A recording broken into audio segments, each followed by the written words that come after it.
అన్నిటికంటే dangerous complication ఏముంటుందంటే infection అండి. వేరే దగ్గర ఎక్కడ ఇన్ఫెక్షన్ ఉంటే అది తొందరగా ట్రీట్ అవుతుంది యాంటీబయాటిక్స్ ఇస్తే.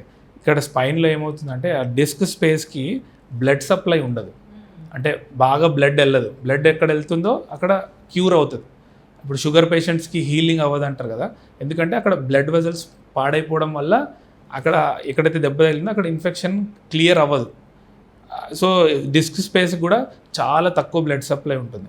కొన్ని దగ్గర అయితే డ్రై అయిపోతే అసలు బ్లడ్డే ఉండదు. సో ఆ స్పేస్లో ఎక్కడైతే డిస్క్ తీసామో ఆ ఏరియాలో ఏమైనా ఇన్ఫెక్షన్ అయింది, పేషెంట్ సరిగ్గా క్లీన్గా పెట్టుకోకపోవడము, కొంతమందికి షుగర్ ఉండి ఇమ్యూనిటీ సరిగ్గా లేని వాళ్ళకి డిస్కైటిస్ అంటారు. ఆ కాంప్లికేషన్స్ వస్తే చాలా రోజులు యాంటీబయాటిక్స్ వాడడము, ఎక్కువ రోజులు ఇవ్వాలి, నార్మల్ కంటే ఎక్కువ రోజులు ఇవ్వాల్సి వస్తుంది. ఇంకోటి పెయిన్ కూడా చాలా ఎక్కువ అయిపోతుంది. అంటే సర్జరీ అయ్యి కొన్ని రోజులు బెటర్ అవుతారు, 1 వీక్ తర్వాత పెయిన్ ఎక్కువ స్టార్ట్ అవడం ఉంటుంది. సో దానికి ఏం చేస్తారంటే దానికి కూడా సొల్యూషన్ ఉంది. మనం బోన్స్ ఫ్యూజ్ చేసేయాల్సి వస్తుంది. అంటే ఆ డిస్క్ స్పేస్ మొత్తం క్లియర్ చేసేసి బోన్ ఫ్యూజ్ చేస్తే ఆ పెయిన్ అవన్నీ సెటిల్ అయిపోతాయి. కానీ ఆ డిస్కైటిస్ అనేది చాలా డేంజరస్ కాంప్లికేషన్ అన్నమాట.